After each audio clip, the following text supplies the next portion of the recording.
principal opositor político de Vladimir Putin morre na prisão.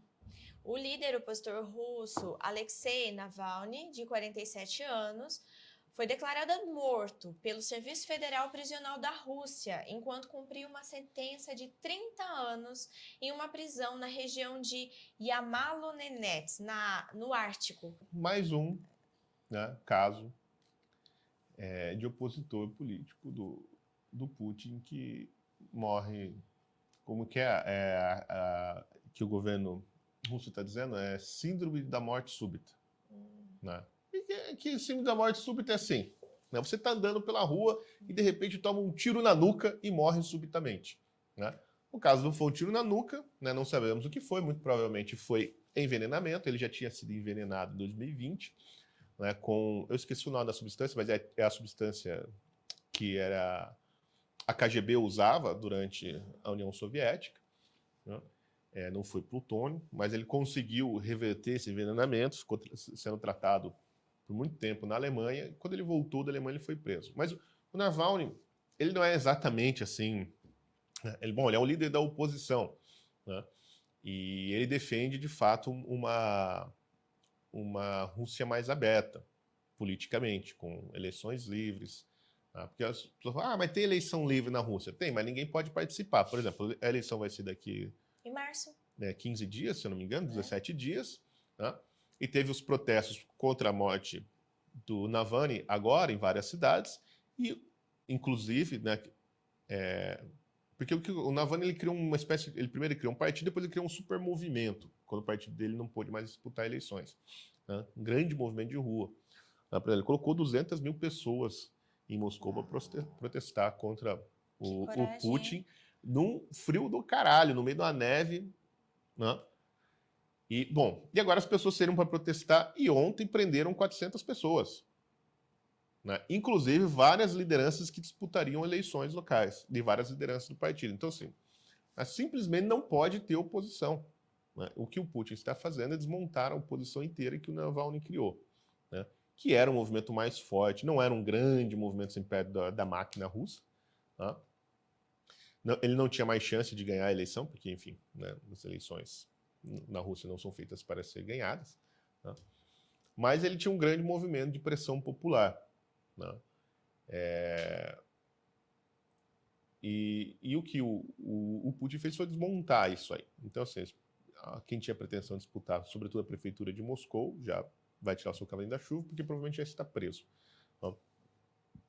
E o Putin está desmontando tudo isso. Né?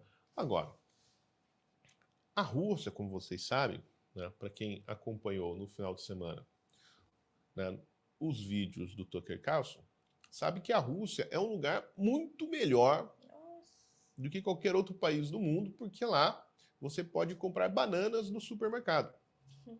Né? E sabe o que é melhor de tudo? Você pode comprar bananas a preço de bananas. Né? Sobretudo se você ganha em dólar. Né? E, por exemplo, as estações de metrô na Rússia, as estações não, né? A estação principal de Moscou, que foi construída por Stalin, né?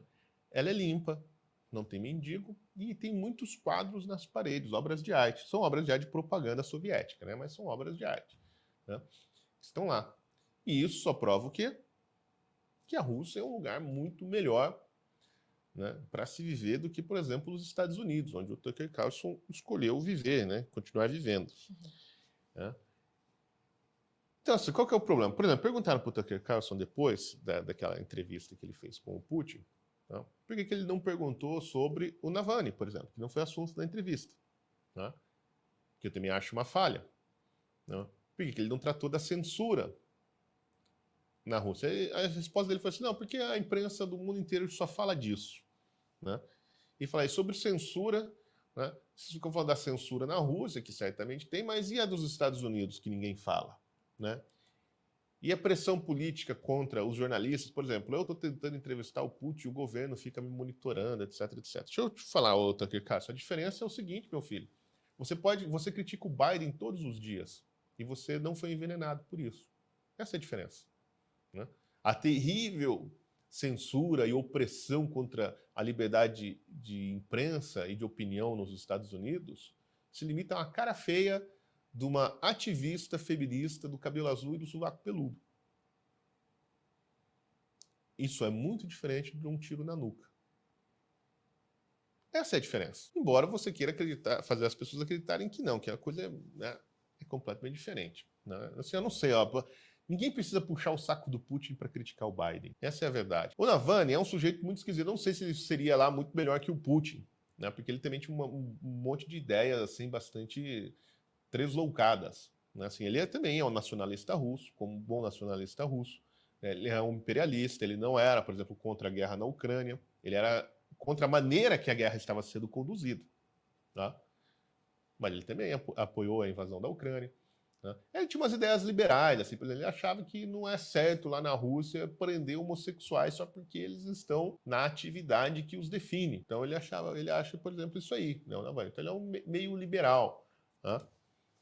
Em algumas questões, né, e um típico imperialista russo em outras questões. Mas, de qualquer maneira, ele era uma oposição, ele queria eleições. Né? Ele sabe que 20 anos de Putin, né, destruiu a Rússia. Não que a Rússia fosse lá já muito, né, uma coisa muito melhor que isso. Né? Mas é isso aí. Infelizmente, o sujeito foi morto e agora vai ser muito mais difícil surgir, né, um outro opositor à altura e tão inteligente, porque o Navalny ele tinha uma inteligência foda, assim, política. Né?